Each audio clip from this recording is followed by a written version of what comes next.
I just read this book and I'm going to tell you all about it.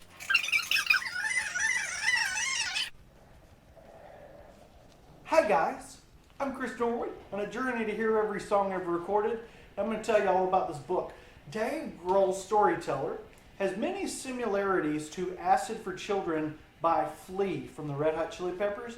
This autobiography tells many stories, personal in nature, that the world has not heard before. It completely shies away from much of the rock and roll stuff. And it's a great strategy. Instead of rehashing all the Nirvana stories and the Foo Fighters that we've all heard 1,000 times already, probably. And that being said, sometimes skipping over huge swaths of the Foo Fighters catalog and career, it seems weird but purposeful.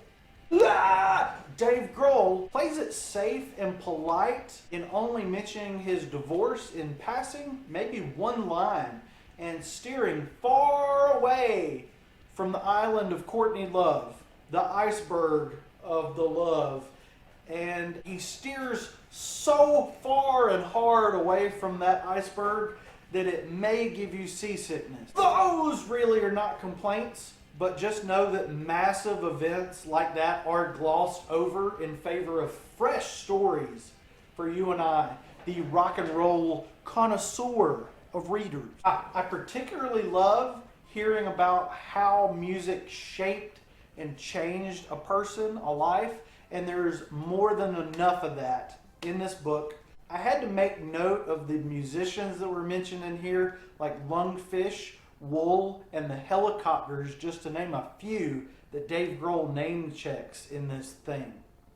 Also, if you're a music nerd, there are thousands of musical projects that Dave Grohl has been involved in this book, which is really cool. And a lot of the ones that Dave has played outside of his famous bands, and they're definitely worth a post-it note or a billion. Billion. I am a Green Day stan, as you can see. And I was hoping, and like I had hoped, they popped up not once, but twice on page 215, right there, and 283, right there. If you're a real Green Day nerd, this video is for you. This book did make me cry at each reading session, and sometimes it gets extremely sappy, but it retains its rocking quality. Dave comes across as a genuinely kind and grateful rock star, sometimes seemingly being a normal guy. His gratitude for the gifts that rock and roll has given him are heartfelt and real and passionate and powerful.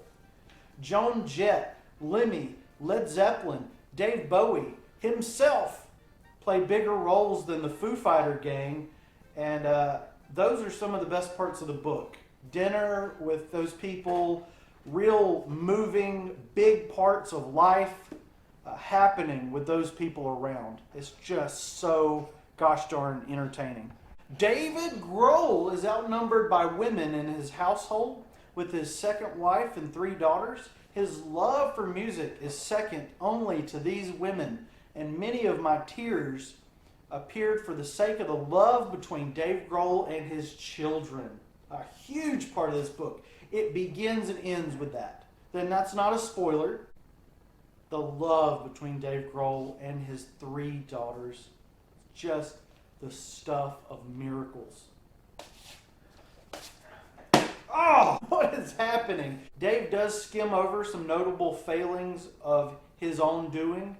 Yes, but I don't think he's trying to make himself out to look differently than anything other than himself. His nature, according to this book and just by his words, his nature is to look at the brighter side of things, unlike many rock stars. And I can understand not wanting to talk about a messy divorce or other mistakes that I've made in my life. So I'll give it a pass. If you are watching this video, I would say if you're interested, you will like this book. While I'm more adept at reviewing Foo Fighters records than I am of Dave Grohl books, I'd give this book 4 out of 5 Big Me's out of 5. That's right, people. 4.5 stars out of 5. While it barely names any members of the Foo Fighters, within its pages are some of the most punk rock stories you'll ever hear, you'll ever read. Get the Target exclusive. Target's not paying me, people. I wish they would. And subscribe, because I'm the Dave Grohl of YouTube. Oh.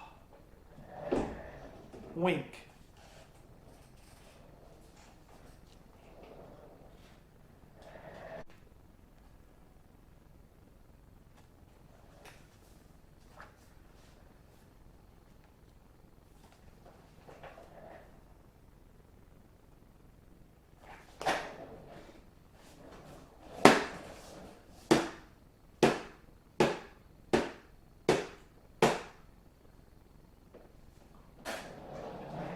I think I'm a good drummer now. Ooh. Nope. Oh.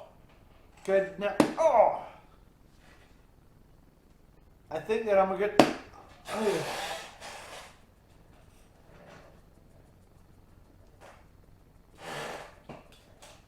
Oh.